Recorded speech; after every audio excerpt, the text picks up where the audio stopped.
Initial step है उसमें ये है एनर्जी बैलेंस के लिए कि आपको you must have sound knowledge about material balance and solving it's techniques, कि किस तरह इसको सॉल्व करने की टेक्निक्स हैं एक्सेल पे। अभी मेरे ख्याल में आप लोग इस काबिल हो चुके हैं कि अगर आपके पास कोई डिग्री ऑफ फ्रीडम एनालिसिस करके आप अननोन्स निकाल सकते हैं। अगर डिग्री ऑफ फ्रीडम एनालिसिस नहीं करना, अननोन्स भी मैक्सिमम है, तो अब आप क्या करोगे, अजम्पशंस लोगे किसी भी स्ट्रीम का, स्ट्रीम 2 का ले लो, यानी number of streams, at the same time आप एक ही स्ट्रीम अननोन करोगे ना, एक ही यूनिट की वैल्यूज अननोन करोगे, फिर बाकी कैलकुलेट करके उसी पे आ जाना है। जिस पॉइंट पे वो दोनों वैल्यूज कन्वर्ज हो जाएं तो वो आपके अजम्पशंस ठीक हो जाएगी। इस तरह जब वो हो जाए, अगले यूनिट पे चले जाएं, उस पे अजम्पशंस ले लें। तो यहाँ तक वो क्लियर है सबको कि you do you have expertise, do you have sound knowledge of solving techniques on excel for material balance? Everyone, आप लोगों को पता चल गया ना कि किस तरह मटेरियल बैलेंस को यूटिलाइज करते हुए एक्सेल के ऊपर हम सॉल्व करते हैं टेक्निक्स को। Yes sir. Yes sir. और दूसरी बात, material balance is initial thing to proceed for energy balance. जब तक आप मटेरियल बैलेंस नहीं करेंगे, जब तक आपको मैस फ्लो रेट्स नहीं पता होंगे, जब तक आपको कंपोजिशंस नहीं पता होंगी, तब तक आप एनर्जीज वैल्यूज नहीं कैलकुलेट कर सकते। अब थर्ड वन है कि आप जरा मुझे फीडबैक दें कि आपने मटेरियल बैलेंस जो एक्सेल पे अभी तक मैंने सिखाया है फर्स्ट से वीक में, फर्स्ट सेक्शन में, how much you rate your understanding, 70%, 30%, 10% और हायर? बताएं बेटा।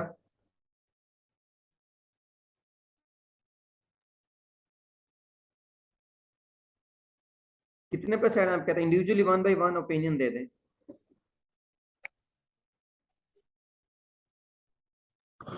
सर ऐसे लगता है जैसे कि 65% तक हो गया होगा, बाकी आप जितनी प्रैक्टिस करेंगे तब भी वो इम्प्रूव होगा। Good. Next student, any other one? 65% वाला स्टूडेंट आ गया है।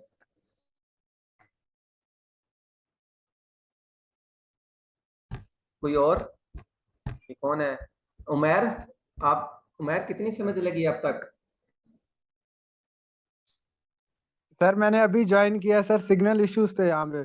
मैं ये कह रहा हूँ, मैंने कहा कि अब तक जो मैंने समझाया है, आपने 2 क्लासेस ली हैं, 3 क्लासेस ली हैं, उसमें आपको कितने परसेंट समझ आया है? जरा फीडबैक दें मटेरियल बैलेंस का एक्सेल के ऊपर। 10%, 20%, 3%, 0%, 80%, 90%, कितनी परसेंट आपको समझ लगी है? टू बी ऑनेस्ट, ईमानदारी के साथ। सर जो चीजें आपने मुझे समझाई हैं वो चीजें सारी क्लियर हैं, बाकी तो अब सारा यही है ना सर, प्रैक्टिस पे डिपेंड करता है। तो बेटा ये प्रैक्टिस साथ साथ करनी थी ना, मैं क्लास में भी प्रैक्टिस करा जी रहा सर। था आपको। तो मुझे वैल्यू जी बताएं, कोई नंबर बताएं। सर तकरीबन 70-75 तक सर, और गुड। बाकी जो है वो भी हो जाएगा सर प्रैक्टिस से। ओके, नेक्स्ट बच्चे। अक्सा आप बताओ, अरूज, मोमना, ये सर आप पहले से ज्यादा 80% काम करने की। कितने? क्या कह रहे हो आप? जी सर, मैंने कहा है कि आप पहले से ज्यादा ग्रिप है जो एक्सेल पे जो चीज समझ। फीडबैक आ गया। अच्छा, ये तो फर्स्ट होगी कि आपको मटेरियल बैलेंस होगा पता, नॉलेज होगा तो आप एनर्जी बैलेंस करोगे। अब energy balance on reactive system, अब उसके लिए आप चेक करते हो कि डेल्टा एच जो है feed input plus delta H जो है, यानी आपने इंथैल्पी चेंज निकाली। देखो, आपके पास जितने भी कंटिन्यूअस रनिंग प्लांट्स होते हैं, आर दे ओपन सिस्टम और क्लोज सिस्टम? हाँ जी, इकरा बच्चे आप बताओ, या रूज आप बताओ।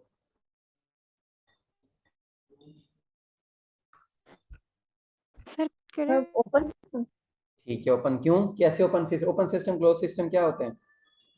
ओपन सिस्टम वो होता है ना जिसमें हमारा मैथ और एनर्जी दोनों ट्रांसफर हो रहे हो। नहीं नहीं नहीं नहीं, एनर्जी तो होगी ना, ओपन हो या क्लोज हो, एनर्जी की तो बात, एनर्जी जी सर। की डेफिनेशन ओपन एंड क्लोज में आती नहीं है, वो तो हर सिस्टम में होता है। मैस फ्लो रेट, अगर आपका मैस इनपुट और आउटपुट हो रहा किसी सिस्टम में, क्योंकि यहाँ पे हम रॉ मटेरियल सिस्टम में दे रहे होते हैं, प्रोडक्ट बन के वो प्रोडक्ट बाहर निकाल रहे होते हैं, तो that one is called open system, mass interaction जिसमें हो।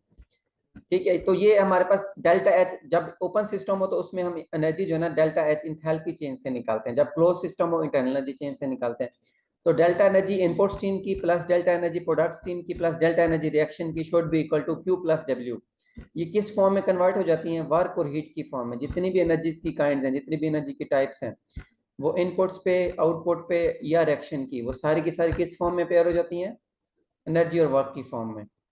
That's called your energy balance for reactive system. Non reactive हो जाएगा तो delta H reaction cancel out हो जाएगा, ये नहीं होगा, सिर्फ ये दो काइंड्स आ जाएंगी, input energy plus output energy is equal to Q plus W। ये समझ आ गया सबको? तो मैं यही बात रिपीट कर दो आप जो मैंने बताई है। ये क्वेश्चन क्या बता रही है, क्या हमें एक्सप्लेनेशन दे रही है? तो मैं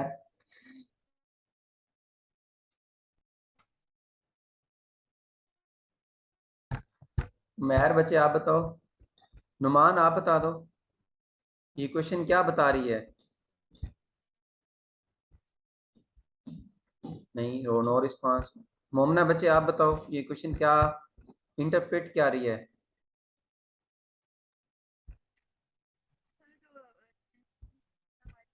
हेलो, चलो ये हमें बता रही है कि आपके पास अगर ओपन सिस्टम है, कंटिन्यूअस प्रोडक्शन प्लांट है, उसमें energy input plus energy output plus energy of reaction should appear in the form of Q plus W।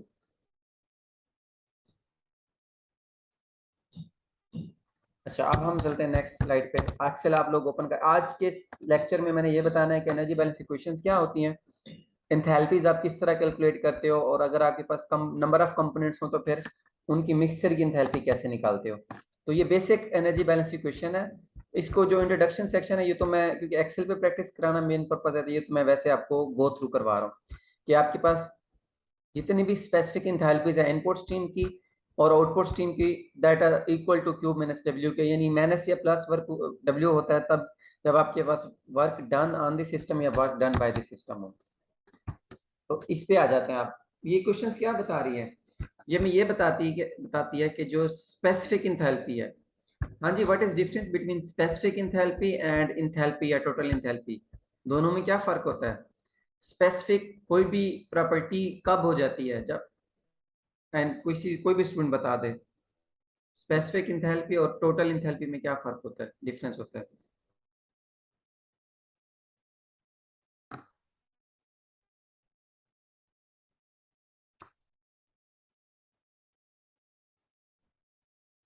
Hello, आवाज आ रही है सबको? ये कोई बच्चा बता दे स्पेसिफिक इंथैल्पी, अगर नहीं पता तो मुझे बता दे, फिर मैं बता देता हूँ। स्पेसिफिक इंथैल्पी और टोटल इंथैल्पी। इंथैल्पी तो होता है ना sum of internal energy. Total energy content जो है वो इंथैल्पीज आ गया। अभी सिर्फ स्पेसिफिक इंथैल्पी कब होगी?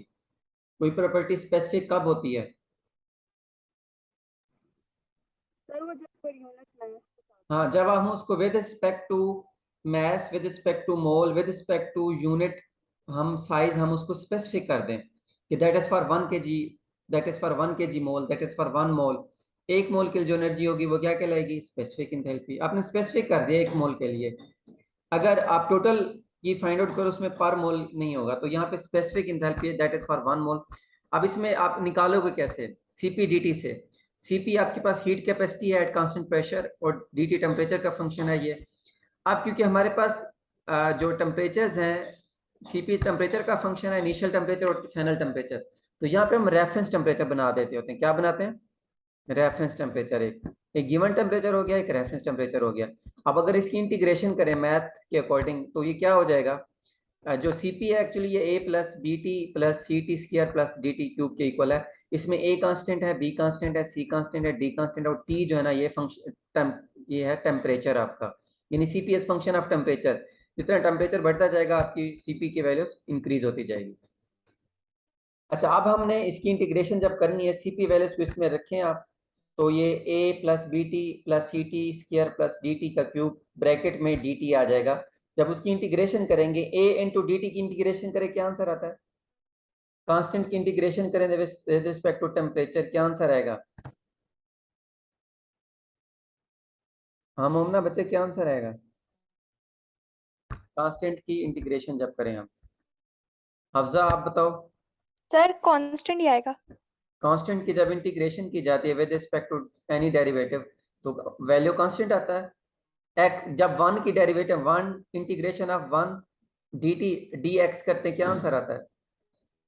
जब इंटीग्रेशन 1 की इंटीग्रेशन करते विद रिस्पेक्ट टू x क्या आंसर आता है? सर x ही आएगा। x ही आता है। तो यहाँ पे जब a की with respect to dt integration करेंगे तो क्या आंसर आएगा? 80। वहां पे x इसलिए था तो 1 की कोई वैल्यू नहीं है ना, तभी 1x नहीं लिख सकते। जब a की इंटीग्रेशन करेंगे विद रिस्पेक्ट टू dt तो क्या आंसर आएगा? 80 प्लस जब bt की इंटीग्रेशन करें विद रिस्पेक्ट टू dt क्या आंसर आएगा? b/2, यानी एक पावर ऊपर ऐड हो जाएगी 1 + 1 डिवाइडेड b, वही पावर जो ऊपर ऐड कर रहे हो नीचे डिवाइड कर देते हो उसके साथ, तो t का स्क्वायर आ गया, नीचे 2 आ जाएगा। इसकी समझ है कि नहीं कि दोबारा मैथ पढ़ानी पड़ेगी? नो सर, समझ आ रही है। और जब हम ct स्क्वायर इसकी इंटीग्रेशन करें तब आंसर क्या आएगा? ct स्क्वायर के जब इंटीग्रेशन सर ये t के स्क्वायर में 1 ऐड हो जाएगा और क्यूब नीचे- और 3 डिवाइड हो जाएगा। हाँ जी शाबाश। और इसमें d³ t³ के केस में सर इसमें 1 ऐड होगा, 4 हो जाएगा, डिवाइड बाय 4 हो जाएगा। हाँ, अब साथ आपने यहाँ पे कंस्टेंट लगानी है टेम्परेचर की, फाइनल टी टेम्परेचर और गिवन टेम्परेचर रेफरेंस है। अब हमने AT, अब टेम्परेचर किस तरह इसके ऊपर ये जो दो टेम्परेचर का डिफरेंस लोगे किस तरह लोगे? T - T रेफरेंस क्या लोगे? T है ना, T के दो इंटरवल्स हैं, फाइनल लिमिट्स और lower limits, final limits minus lower limits, ऐसे ही करते हैं ना बच्चे, ऐसे करते हैं ना, मैथ नहीं आती आप लोगों को? यस सर, जी ऐसे ही। सर। अच्छा, अब टी स्क्वायर है तो T square minus T reference का स्क्वायर आ जाएगा, बाकी सारी चीजें वही रहेंगी। c/3 into t³ minus T reference cube plus t4 minus T reference 4। यहाँ तक क्लियर है सबको? किसी को कोई क्वेश्चन हो? Yes sir. ये क्वेश्चन लिखो अपने पास, स्पेसिफिक इंथैल्पी जब आपने निकालनी हो, ठीक है, किसी भी कंपोनेंट की, तो ये इक्वेशन बनेगी। लिखो a ब्रैकेट में t and minus T reference plus b/2 into T square minus T reference square. यहाँ पे टेम्परेचर क्यों आ रहा है? हफ्जा बच्चे आप बताओ टेम्परेचर क्यों आ रहा है? मैथ्स बैलेंस में तो कोई टेम्परेचर नहीं आया था, एनर्जी बैलेंस में टेम्परेचर कहाँ से आ गया?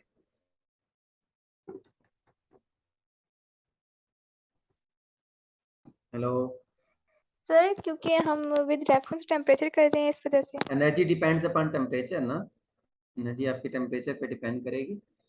तो जो है, तो टेम्परेचर, क्योंकि मैथ्स तो देखें, मैं रूम, आप जिस रूम में बैठे हो उसमें सर्दियों में हीटर मैं फुल चला लेता हूँ, यानी मैक्सिमम टेम्परेचर पे उसको चला देता हूँ। आपका मैथ्स कम होता है, कम या ज्यादा होता है? कोई फर्क पड़ता है मैथ्स पे?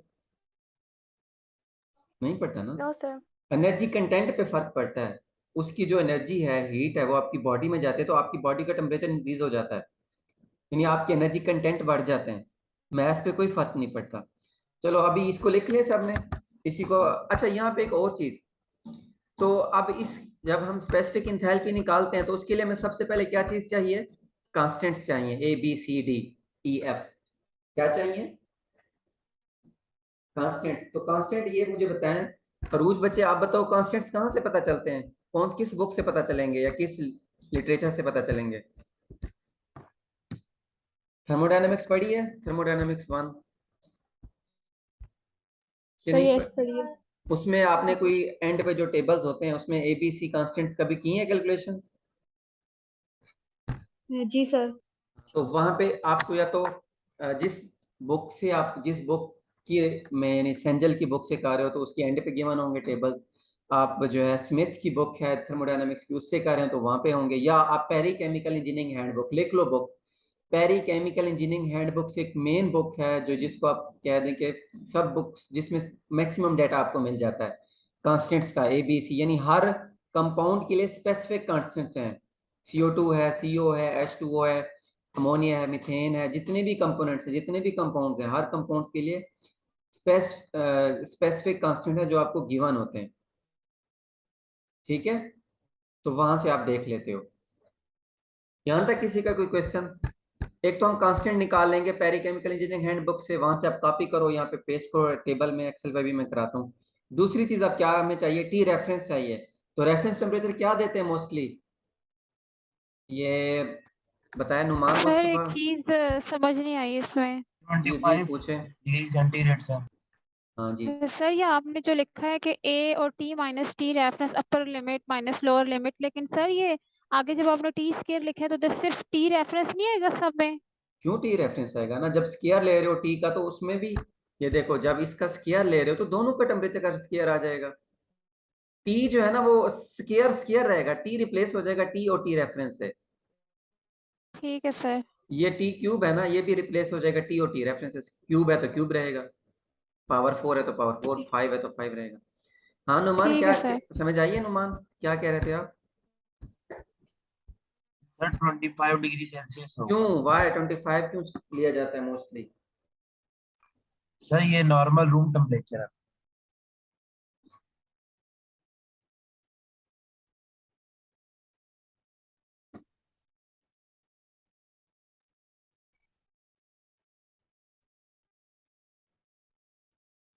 अच्छा ठीक है, ओके।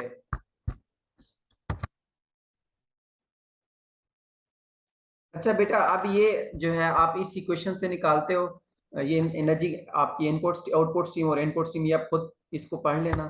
अभी हम ये पेरिकेमिकल इंजीनियरिंग हैंडबुक्स का बताया हुआ, यहाँ से आप ये जो ए बी सी की कॉन्स्टेंट है आप निकालते हो।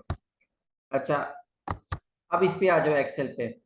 तो इसके लिए मैं आपको स्क्रीन शेयर कर देता हूँ, आप लोग एक्सेल ओपन कर लें, फिर मैं आपको बताता हूँ कैसे हमने इसको सॉल्व करना है।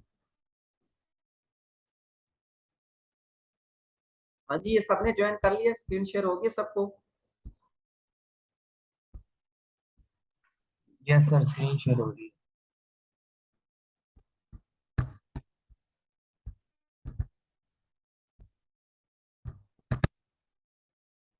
अब शो होगी है सबसे पहले ये ऊपर लिखो, हम क्या कर रहे हैं, calculation calculating the enthalpy of liquid benzene and टोलीन।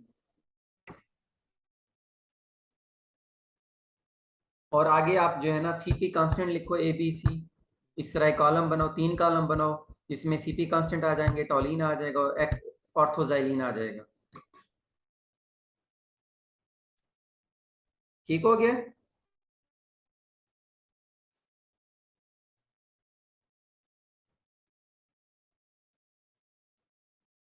Clear है?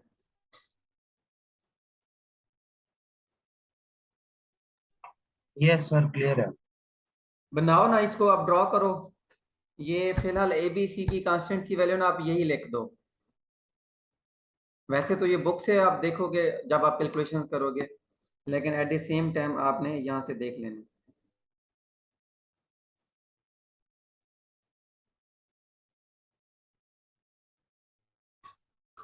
यानी 1.40, आप इसको ऐसे लिखोगे 1.40 ई प्लस 0.5।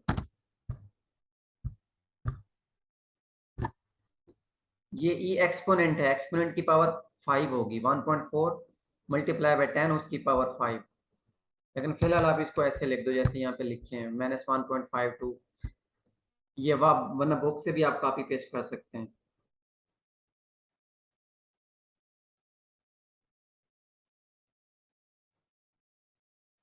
हाँ जी, ड्रॉ कर सर लिए? ये हम लोग जो वैल्यूज है इनकी ये हम लोगों ने बुक से देखी है।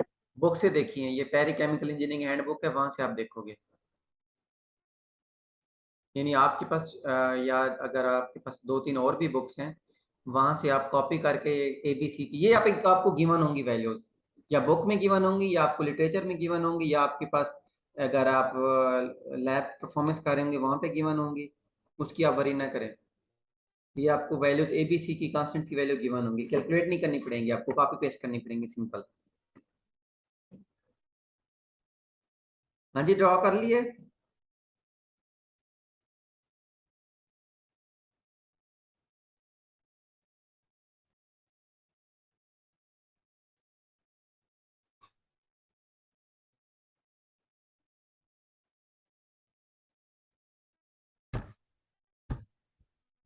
जब ये कर लो फिर मुझे बता दें, कांस्टेंट की वैल्यू लिख लें, टोलीन के, ए बी सी कांस्टेंट और ऑर्थोजाइलिन के।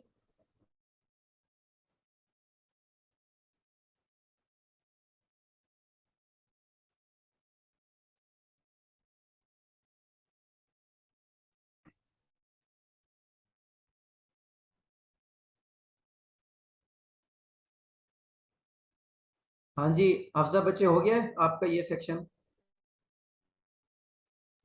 सर वैल्यूज ने अभी पुट की, वो कर रही हूँ।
हो गया सर। ठीक है। अच्छा उमैर, अभी मुझे बताएं, ये देखें टेम्परेचर जो टी है ना, इसको गिवन टेम्परेचर भी कहते हैं। ये तो 90 आपको गिवन है ना, क्वेश्चन में गिवन होगा या बुक में। ये टी रेफरेंस आप खुद से सिलेक्ट करते हो। टी रेफरेंस क्या करते हो खुद से। अभी यहाँ पे हमने 25 डिग्री सेंटीग्रेड सिलेक्ट किया है। अब ये जो टी हमने इसको कैलकुलेट किया, इसमें मैंने सम का फॉर्मूला लगा दिया ना। कैसे किया है देखिए, मैंने किया, इसको सिलेक्ट किया। जब डिग्री सेंटीग्रेड से केल्विन में जाते हैं तो कितना टेम्परेचर ऐड करते हैं, कितनी वैल्यू ऐड करते हैं? 73, 273। क्लियर है? एंटर किया तो ये मेरे पास वैल्यू आ गई। अब क्योंकि सेम मैकेनिज्म नीचे भी यही चीज अप्लाई करने, तो नीचे मैंने इसको ड्रैग कर लिया सेल को, तो ये मेरे पास नीचे टेम्परेचर आ गया। ये सब ने कर लिया। गिवन टेम्परेचर 90 था, 25 रेफरेंस सिलेक्ट किया, क्योंकि 25 इसलिए रेफरेंस सिलेक्ट किया इसकी काफी सारे रीजन है कि जो हमारे पास लिक्विड बेंजीन है और टॉलीन है, इनका जो बॉइलिंग टेम्परेचर है वो 100 से नीचे है, और 25 जो हमारा रेफरेंस, मोस्टली हम इसको कन्वेंशनली सिलेक्ट कर लेते हैं ताकि हम इसको कैलकुलेशंस भी कर सकें। और एक और भी रीज़न है, हमारे पास जो हीट ऑफ रिएक्शंस हैं, एंथैल्पीज की वैल्यू वो मोस्टली लिटरेचर में 25 सेंटीग्रेड पे कैलकुलेट करके गिवन है। अदर टेम्परेचर की सर रेफरेंस 90 हम लोगों ने टी की वैल्यू क्यों ली? ये गिवन टेम्परेचर था आपके पास, इस सिस्टम के लिए गिवन टेम्परेचर 90 है। ठीक है, ये आपको गिवन होगा। इसी को फिर हमने 273 ऐड कर दिया गिवन टेम्परेचर में, केल्विन बनाने के लिए, इसको भी केल्विन बनाने के लिए। समझ आ गया? जी sir. What is the difference between enthalpy and specific enthalpy? क्या डिफरेंस था? जो स्पेसिफिक एंथैल्पी है दैट इज इंटेंसिव प्रॉपर्टी। क्या है? इंटेंसिव, जो कि मैस पे, साइज पे, अमाउंट पे डिपेंड ना करे। ठीक है, इंडिपेंडेंट ऑफ मैस इसको बोल देते हैं, independent of size, independent of amount. तो ये स्पेसिफिक प्रॉपर्टी है। जो चीज इंडिपेंडेंट हो जाएगी उसको हम स्पेसिफिक कर देते हैं विद रिस्पेक्ट टू मैस, यानी 1 kg मैस के लिए इतनी एनर्जी है, 1 kg मोल के लिए इतनी एनर्जी है। तो इंथैल्पी क्या है? That depends upon mass, size, amount. ठीक है, ये आपके पास एक्सटेंसिव प्रॉपर्टी है जो कि मैस पे डिपेंड करती है, अमाउंट पे डिपेंड करती है। अब हमने करना क्या है? अच्छा, अब हमने ये करना है कि ये जो है ना, इसके ऊपर फार्मूला लगाना है। फार्मूला लिखा है ना आपने? फार्मूला लिखा हुआ है ना, इंथैल्पी वाला, स्पेसिफिक इंथैल्पी वाला। अब मैं इसको लिख कर देता हूँ आपके लिए, एक दफा फिर से कैलकुलेशन करता हूँ, आप लोग साथ साथ करते रहें।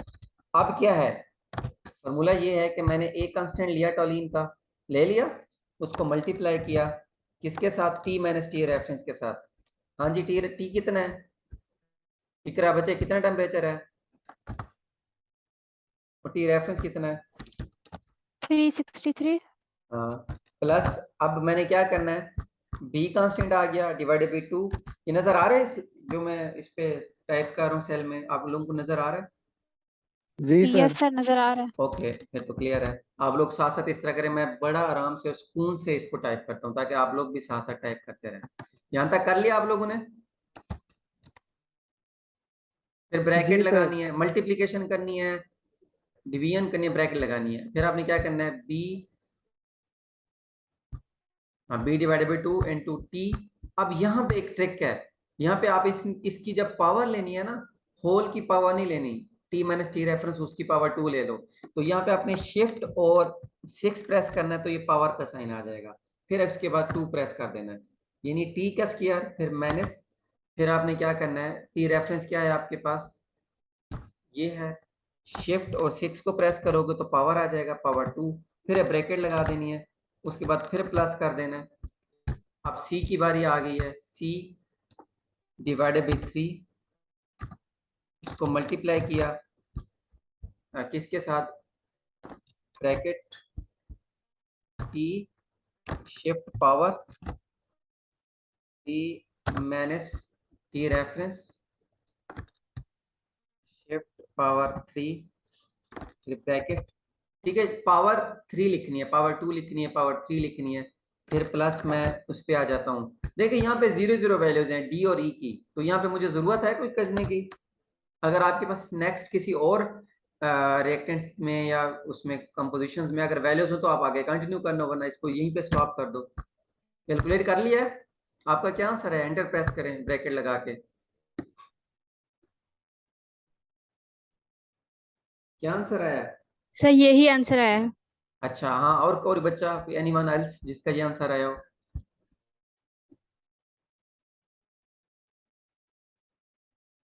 कर लिया आपने रिता बच्चे? ये ना हो कि कहीं आप भी कहें कि सर बस कैलकुलेटर उठाया हुआ कि एक्सेल पे करना है। एक्सेल पे बच्चे करना है, अभी तो अभी नहीं आपको समझ लगनी, फिर कब लगनी है। हो गया सॉल्व? सर ये रिपीट कर दें, क्या रिपीट कर दूं? ये फार्मूला पुट किया है आपने दोबारा। आपने वो पीछे लिखा हुआ है फार्मूला, ये वाला बिल्यू है जो जिसको मैंने लिखा हुआ है, ये फार्मूला पहले समझो।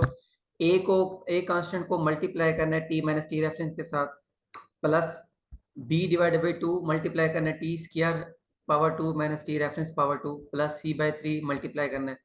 तो यही चीज मैंने इधर इंप्लीमेंट किया है।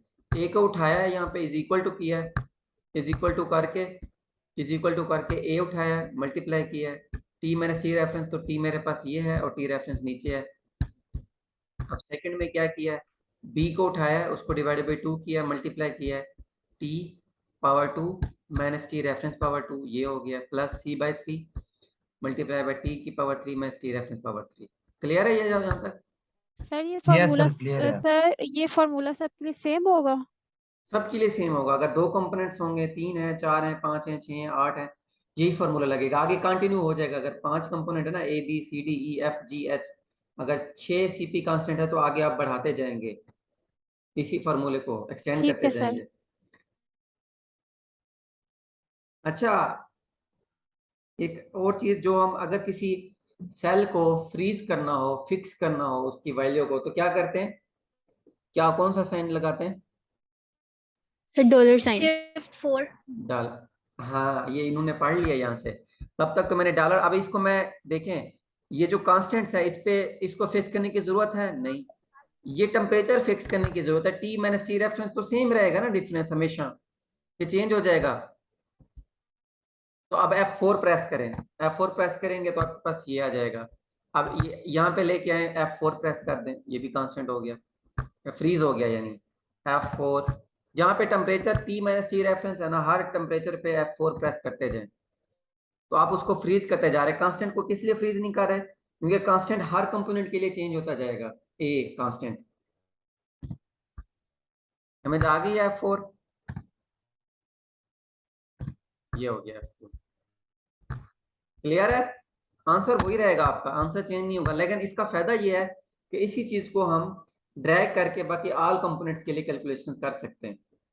सो एक्सेल खुद उठा लेगा वैल्यूज, आपको कैलकुलेट करने की जरूरत नहीं है। क्लियर है यहाँ तक सर सब? मेरा ये आंसर नहीं आया। आपका क्या आंसर है? आप काइंडली स्क्रीन शेयर कर दें ताकि मैं वहां पे इशू देख लूं आपने कहाँ पे मिस्टेक की है।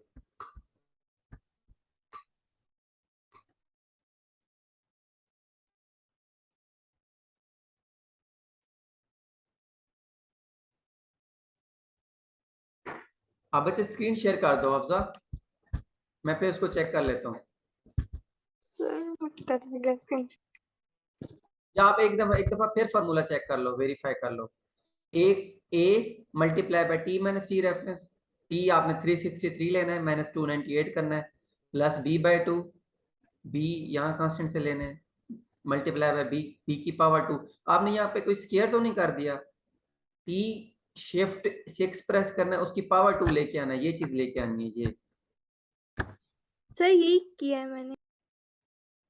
आपने फिर यहाँ पे सी बाय 3 किया है। किसी और बच्चे का आंसर ना आया हो ये वाला? इसको देख लें, इसको देख लें, आपको क्लियर हो जाएगा। मैं इसको जरा कर लेता हूँ।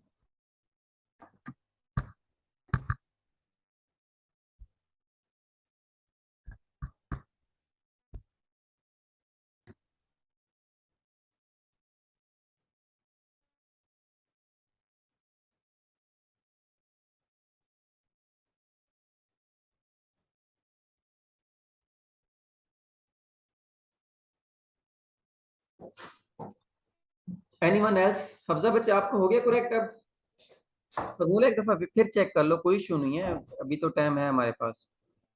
अक्सा बच्चे आपका हो गया? नो अरूज सर। किसने कर लिया यहाँ तक? ऑनेस्टली बताना है। सर हो गया कंप्लीट। वैल्यू ये आ गई है? Yes sir. चलो ठीक है। आप इसकी तरफ चले जाए, फ्रीज वाले F4 प्रेस करते जाए, जहाँ पे टी है या टी रेफरेंस है, हर वैल्यू पे F4 प्रेस करें ताकि हम टेम्परेचर को फिक्स कर दें। वही टेम्परेचर हमारा यूटिलाइज हो आगे अदर कंपोनेंट्स के लिए, क्योंकि अदर कंपोनेंट्स की ABC वैल्यू डिफरेंट होंगी ना, लेकिन टेम्परेचर डिफरेंस सेम रहेगा। टेम्परेचर डिफरेंस या स्केयर उनका वो भी डिफरेंस का स्केयर भी सेम रहेगा, क्यूब भी सेम रहेगा, पावर 4 भी सेम रहेगी।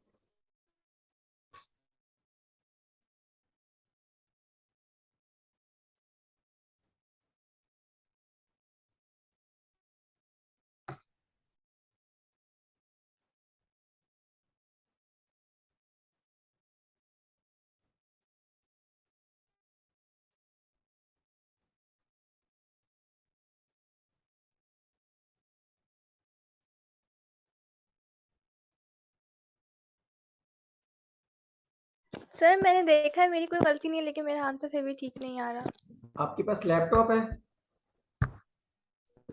सर लैपटॉप नहीं है, मैं फोन में कर रही हूँ, फोन में एक्सेल है मेरे। वैसे फोन में तो वैसे क्लिक, आप एक दफा सारे को डिलीट करके दोबारा फार्मूला लगाओ। अब मैं दोबारा करता हूँ, चलो आप भी साथ साथ करें। फोन में नहीं करते होते, इसको लैपटॉप पे करते हैं। ये देखें, आपने एक को क्लिक किया, ब्रैकेट लगाई, शिफ्ट ब्रैकेट, अब T minus T reference, T minus T reference, यहां तक कर लिया आपने? यहां तक कर लिया? जी सर। अच्छा, अब प्लस करना है, बी डिवाइडेड बाई 2। मोबाइल पे आप कैसे इसको बी डिवाइडेड बाई 2 करें? इसकी पावर शिफ्ट पावर 2 माइनस ये reference power 2 plus D power 3 multiply by